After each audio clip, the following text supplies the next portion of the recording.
well, okay, we say that, if God is good, why is there evil in the world? We're using these terms good and evil as if they have real existence. But not every worldview, not every philosophical framework provides that grounding for that. But Mary Jo, everybody knows what good is. Everybody knows what bad is. Come on. That's typically what people say to me. Right? Right? And like all of our television shows would just be just trash, and our movies if there wasn't good and evil like threaded through it. So we're all using good and evil as if they have some kind of meaningful existence as a concept. The thing that I was combating was my former atheistic materialism. So I was sort of raised as a naturalist, looking for the natural explanations. My dad was a huge Carl Sagan fan. And so he was constantly reading that and National Geographic. And he loved space, and he loved all the theories about space and the universe. So my background is more of an atheistic materialism, like the universe is all that there is. So DNA neither knows nor cares. DNA just is. And we dance to its music. I love that quote. It's so great. Like he's a good writer. I will give him that. This is from his book, River Out of Eden, A Darwinian View of Life. And he says there's no rhyme or reason. Look at what he also says, nor any justice. Right? At the base of the universe, there's no such thing as justice. Again, that means that, in our current social environment, this idea of justice is just a construct. Right? It's not something that is based in anything that is real. So no matter what happens to you in your life, the universe does not care. So sorry to Sokka in the Avatar, who says the universe just loves proving me wrong. Yeah. No, it's blind, pitiless indifference. It doesn't care if the serpent eats you, the giant sea serpent eats you or not. Also, that would be Kung Fu Panda. Kung Fu Panda. The universe did not bring us the Dragon Warrior. Sorry, Poe. Now, whether or not you agree with Dawkins' interpretation here of an atheistic philosophical framework, it's the one we're going to attend to because it's the one that I was actually considering when I wrote the book. That's good. Like, what am I going to go to here? If I leave Christianity, what's available to me? And the one that was most attractive to me was atheism, just like get rid of all this God stuff. Right. There's no way to establish that what we believe or enact in our society is actually good or evil, better or worse, just or unjust. I know some people would push back on me. They say, well, in your lifetime or whatever.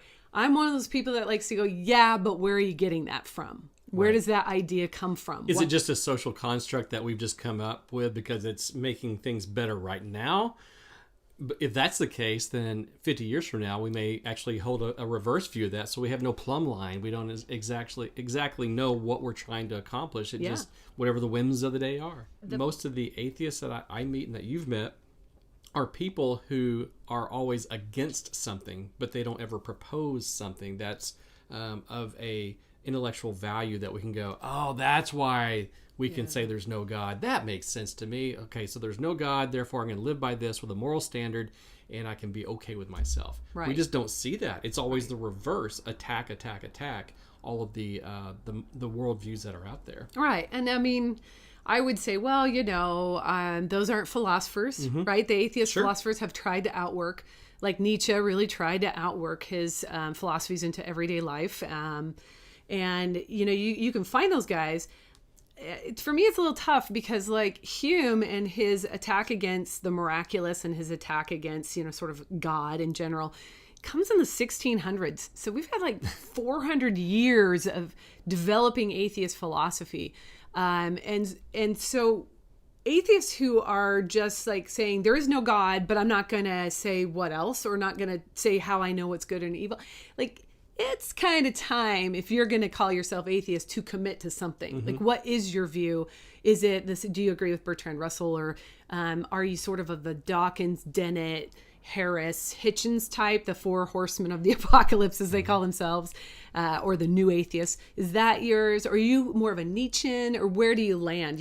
Sort of find a framework for how you're going to describe your way of doing things. So, absolutely, what I'm doing in this planet makes a difference. Yes. That I can absolutely choose to do what is good or what is evil. I can choose to start becoming like Christ, or to become like Christ in a decision, or I can choose to move away from him. And that's in everything and all the issues that we're looking at and how we're dealing with our current world. And that's the big meta narrative, but then it applies to how I relate to my husband on a daily basis, right? It applies to marriage.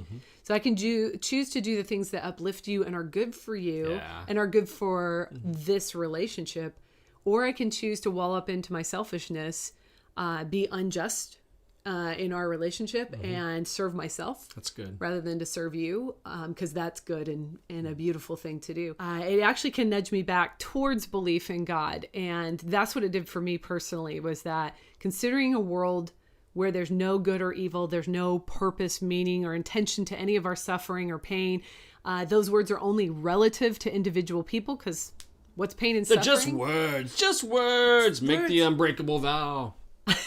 Sorry. Sort of. I don't know who the person was that you were doing, but Bellatrix Lestrange was the actual person saying I don't have that voice. So, yeah, there's some great resources out there, and share this video with your friends. It's a great video, too. Or tell them to join Patreon. Then they can watch it all they want. Oh, there you go. There we go. Thanks for joining us today on The Pastor and the Professor.